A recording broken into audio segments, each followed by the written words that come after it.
Hello and welcome to the Justin Hamilton podcast. I'm going to be doing this one solo. We have a podcast coming up pretty soon with author Alex Hammond. Actually, I just finished his latest book, The Moscow Defector, and I am looking forward to chatting to him about that. The third book in his Duchesne trilogy. So keep an ear and an eye out for that, depending on how you are consuming this.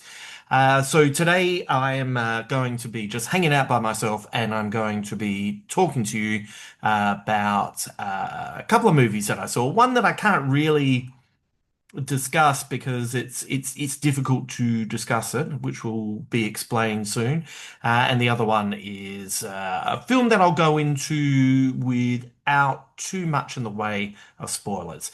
Uh, those movies are The Naked Gun and Weapons. Naked Gun isn't actually coming out in Australia for, I think it's not for actually a couple more weeks, but there's not much you can discuss. It's just funny, and that's not a bad thing. It's just where do you go from there? But anyway, before we get into that, I want to tell you I have a sponsor. Yes, I have a direct sponsor for this podcast, and it is Wonder Pies. And they are honestly the most delicious pies that I have eaten in a long time. They are Melbourne based, but you can get in touch with them and they will send to you and you can find them at their different stores down there. Now, a lot of you would know that I am a vegetarian. So when it comes to pies, you would kind of think that I'm a little bit limited. But let me tell you, they have an incredible vegetarian array of different types of pies and pastries. They also have vegan options.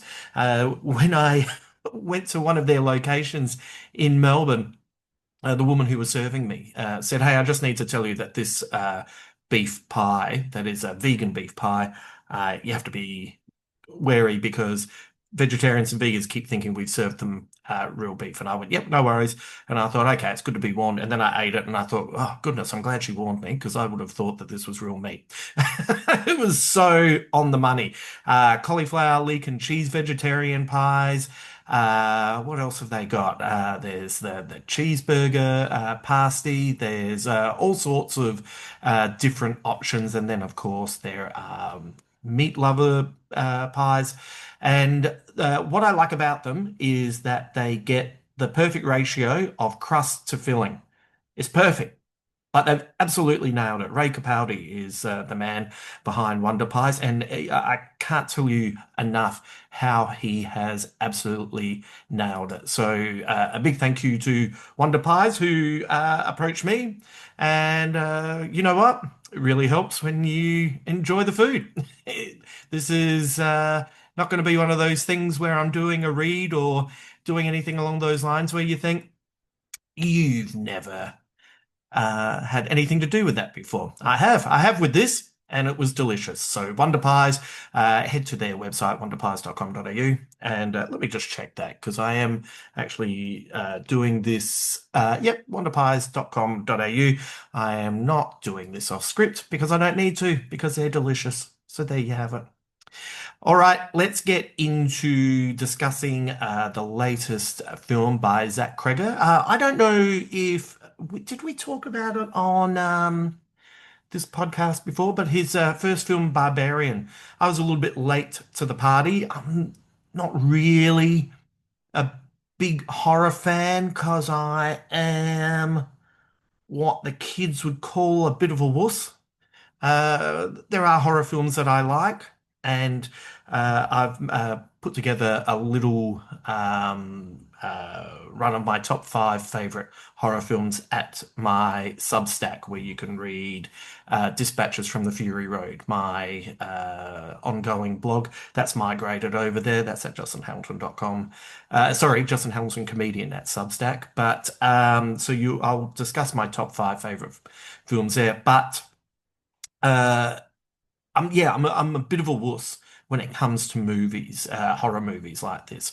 But I really loved Barbarian. It was a pretty simple premise if you haven't seen it.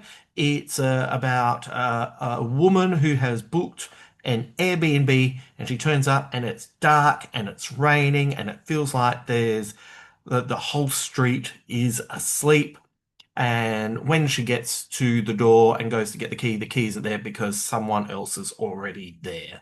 And it's a guy. And that is just a basic fear you have with Airbnb, isn't it? Like it's just oh God, I hope someone else isn't going to be there that I have to spend time with, let alone if you're a woman and there's a man and it's scary. But it upends your expectations in many ways. There, and it's quite funny, I think, as well. Like there is a hard cut at a certain point where the tension is almost strangling you, and then there's such a hard cut to a character played by an actor who's really likable. Uh, but in this movie, he's a bit of a dick. And when I say a bit of a dick, you'll go on a bit of a journey with what kind of dickhead he is. Uh, that made me laugh really hard when I saw it because it was almost that same thing as there was a bit of relief as well. Like you could just kind of, oh, I'm not going to have to scream. I'm getting this out of my system. So I really enjoyed Barbarian, and then it was with great delight that I was invited to check out the follow-up to that, which is Weapons.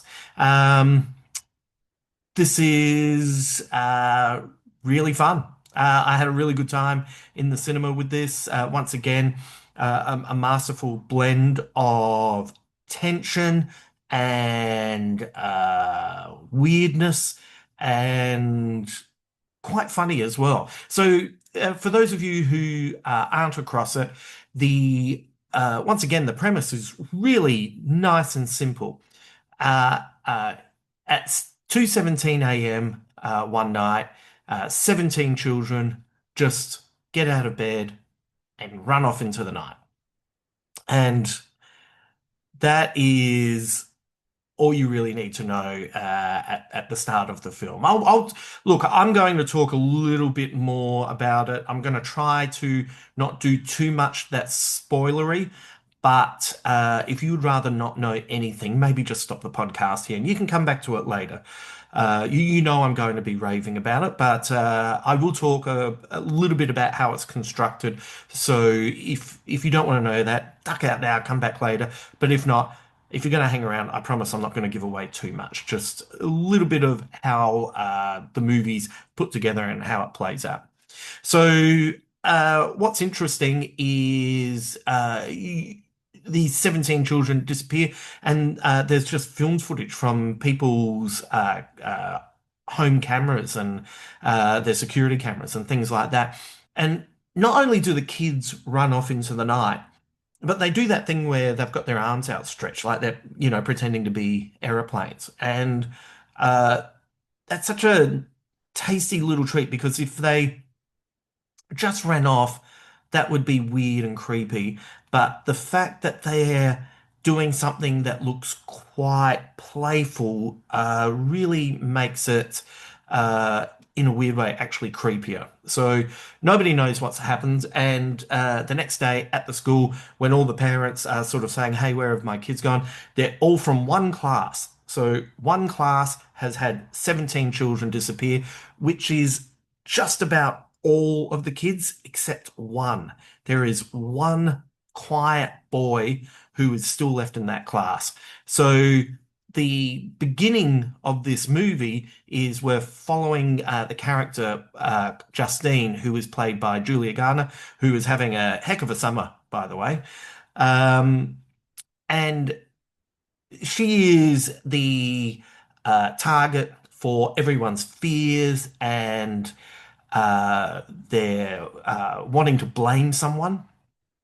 And what's really interesting about Justine is she's not an overly sympathetic character.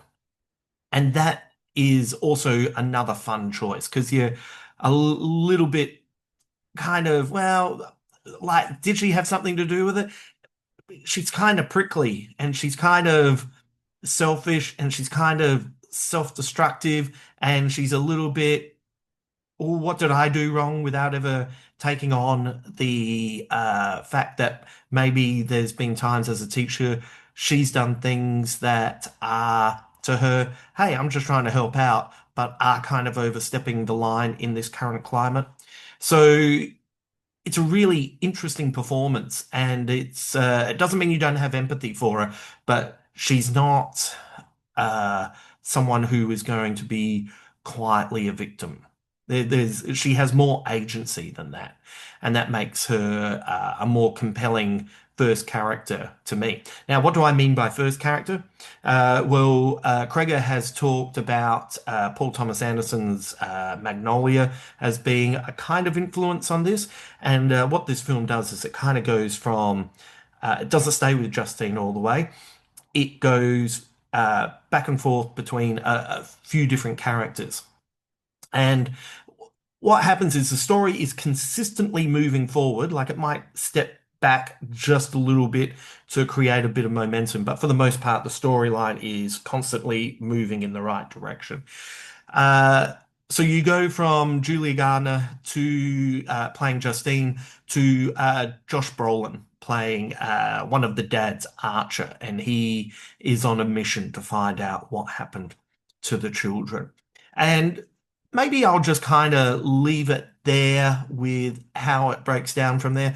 But what's interesting is each chapter kind of has a different flavor to it. So the first part is a creepy what's kind of going on here.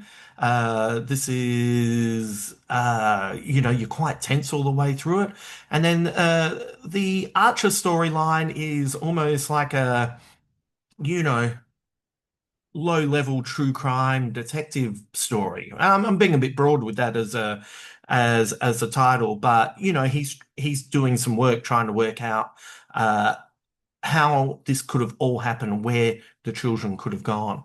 And by the time you get to different characters and what's going on, and you're seeing it through the prism of their eyes, one of the storylines is kind of funny, and it's interesting that I think the film's quite clever because it never really loses sight of the tone, but it does have different stylings within those tones, and that's what I really enjoyed about this film. It's pretty long for a horror film. It's just over 2 hours off the top of my head, but because there was a change up in the way you would perceive the story through the different eyes of the different characters, it constantly kept me on my toes, and it therefore made it always.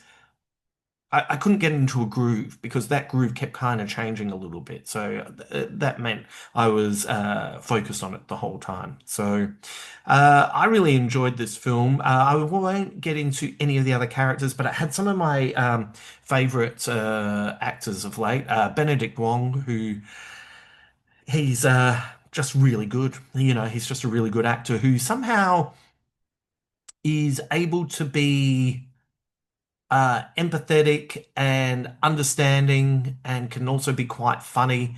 And he gets a few different flavors to play in this.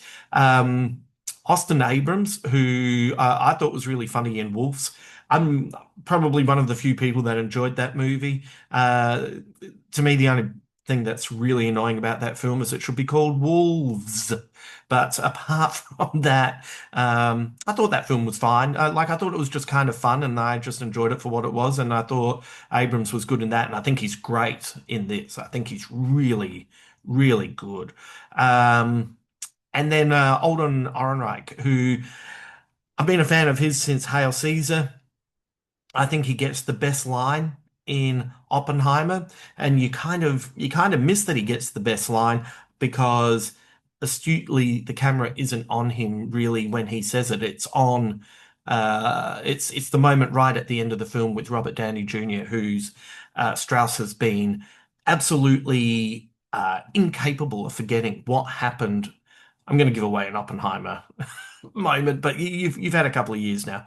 Um, there's all the way through the film, Strauss has been convinced that Oppenheimer said something to Einstein to turn Einstein against Strauss, and then right at the end of the film, Ehrenreich's character sort of says, you've been stressing about this, but is there a possibility they weren't talking about you at all? And as soon as he delivers that line, and there's the camera's on Robert Downey Jr., and you hear the pop of an old-fashioned camera globe, and it's like it's it's it's kind of like a tiny version of watching the big bomb go off, where you suddenly Strauss is like, "Oh my Lord, I never even contemplated it couldn't have been about me." And he's anyway. Ehrenreich's so good in that film, and everything goes towards Downey Jr., but it's Alden's playing the baseline. Do you know what I mean? Like he allows Downey Jr. to have someone to spar with in so many of those scenes. So anyway, I'm a big fan of his. Been a big fan of his since Hail Caesar, as I said. I've liked him in everything I've seen. I thought he was. I wish Solo hadn't been a Han Solo movie. I wish it had been some other guy that he was playing because I thought he was good in that as well. So seeing him in this is really entertaining, and he brings something else. Um, it is creepy, and there are moments of um, real violence. But I'm guessing if you're a parent, you might find the children's stuff to be pretty tough. I don't know if it's an allegory for school shootings in America, but it was hard not to feel that, like, doesn't, the idea that 17 children went to bed and then were never seen again the next day, like that almost sounds like something that you would hear about a terrible school shooting. So I couldn't help but have that in the back of my head. But where it goes from there is quite interesting. The way Justine is treated, and the energy that is thrown her way, and the titles that are expressed towards her really speak to the language of certain aspects of the modern world that like to blame things without really knowing uh, any more of the truth that they're trying to get towards. So, uh, this is just a really good film, and I would kind of suggest seeing it at the cinema. Both the films I'm going to talk about today, I really think you should see them at the cinema and I saw this on a Wednesday night, and the audience was laughing. Like there's some pretty funny stuff in it as well. Horror and comedy kind of go hand in hand, and the audience was gasping and laughing all at the same time, and it's kind of intoxicating to have that around. So it's had an enormous opening overseas and at the box office, which is great for an original film. So if you are into this kind of thing, I would suggest giving it a go. Go to the movies, have a good time, and love to know what you think of it when you come out. Right, so that's Weapons. The other film I was going to talk to you about was Naked Gun, and it's it's really kind of hard because I was thinking about all the things that I could talk to you about with this film, and it's it's just funny. Like there's just heaps of jokes, and it is you know like it feels old fashioned. Like there's kind of old fashioned gags. There's nothing going on with the movie. There's no sort of message. There's nothing like that. It's just heaps of jokes. It's produced by Seth MacFarlane, but it's directed by I think it's Akiva Schaffer and Dan Gregor is one of the writers. Doug Mann and Akiva is also one of the writers. He, of course, is a member of The Lonely Island, which is one of the all-time great musical acts. Kind of even calling him a comedy musical act is not giving them enough credit. But I've loved his work there, and I think he just kind of gets the Naked Gun. Uh, Liam Neeson as Lieutenant Frank Drebin Jr. It's not like he's doing a Leslie Nielsen performance, but it is cut from the same cloth in that he plays it straight. These are serious actors playing all the comedy extremely seriously, which makes it funnier. Uh, but he is kind of doing a riff on Liam Neeson, the action hero. So he's got all of the timing and all of the delivery down perfect. Then Pamela Anderson as the femme fatale is perfect. Kind of, you know, she's in a situation now where it's like the rest of the world caught up to the fact that she always knew what the joke was, and she was always ahead of the curve when it came to making fun of her image. And now she gets this opportunity to star in this kind of film, and she's been ready for this for a long time, and she's pitch perfect. Paul Walter Hauser is also in this. Danny Houston, CCH Pounder. I love CCH Pounder. Have not seen her in a long time, so I was rapt to see her back in the big screen. And it's just a really fun film.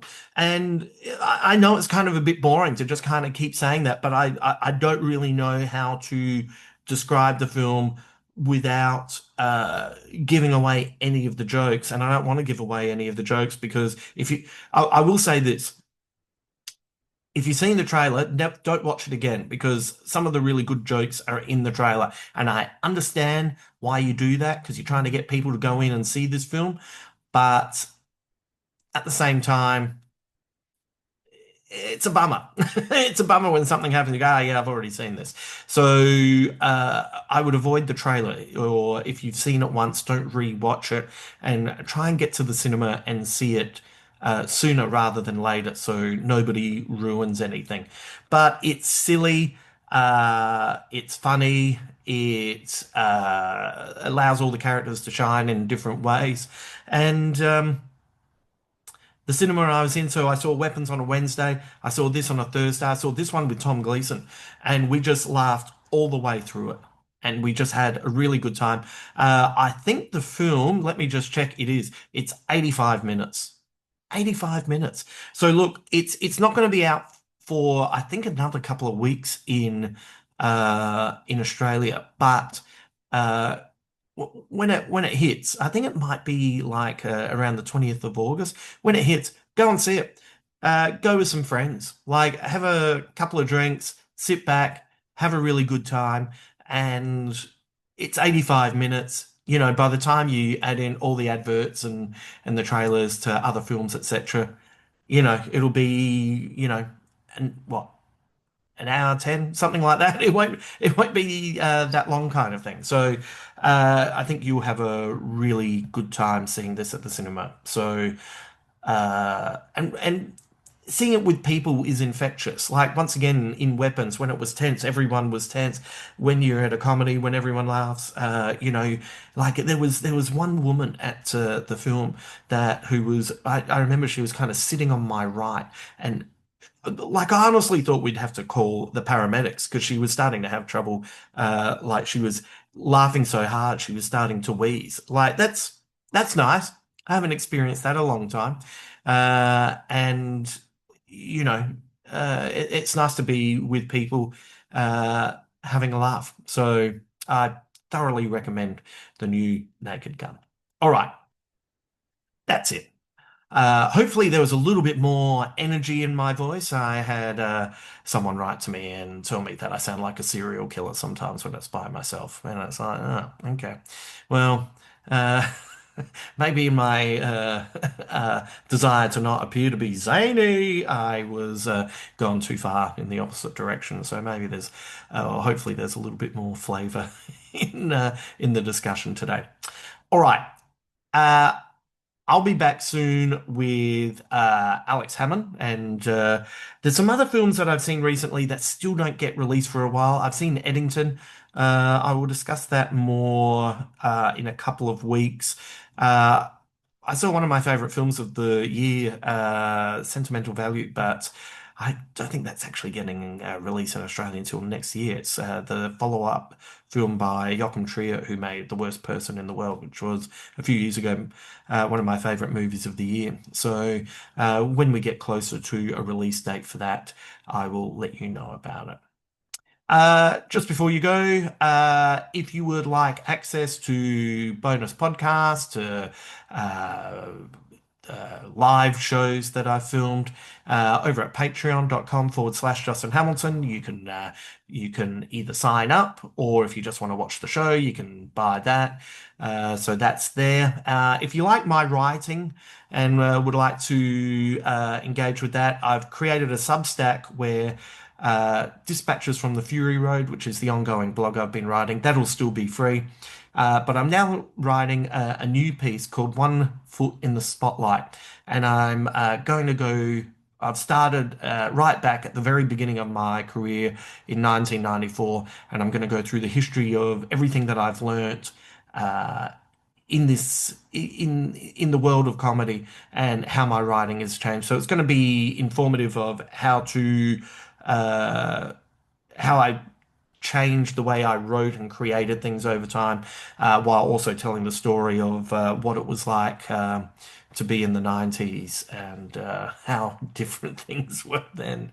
Dear, I'm only up to the first gig and I'm already thinking about things that happened just only a couple of years later. So if you would like to subscribe to that, that is there as well. But otherwise, if you just want to come over and check it out, and if you want to subscribe to the free one, that would be fantastic. But if you want to do it, that's fine. And if you're just happy listening to this podcast, thank you. I appreciate that. I'll be coming up on TOEFOP soon too. Will Anderson and I recorded 4 Hammo, and they'll be coming out gradually over the next few weeks.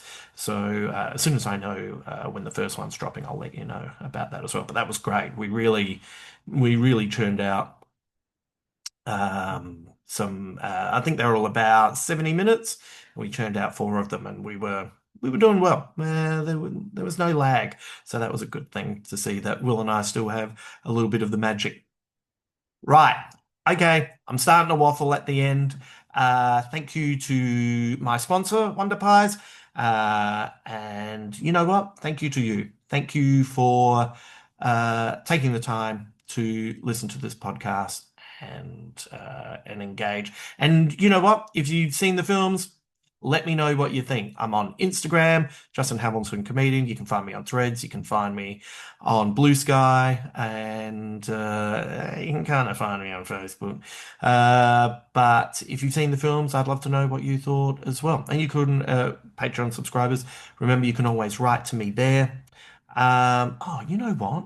Sorry, one more thing. I'm going to be performing at the Rhino Room on the 19th of September with Mickey D, and I think we'll do something special for that. I'll give you more details later, but if you're in Adelaide, adelaidecomedy.com, we'll give you details for that. Anyway, too much plugging at the end of it. I feel like we lost a little bit of momentum, but there's just so much to tell you about. There's a lot going on. Anyway, all right, you've been great, and thank you so much for listening to me. Until then.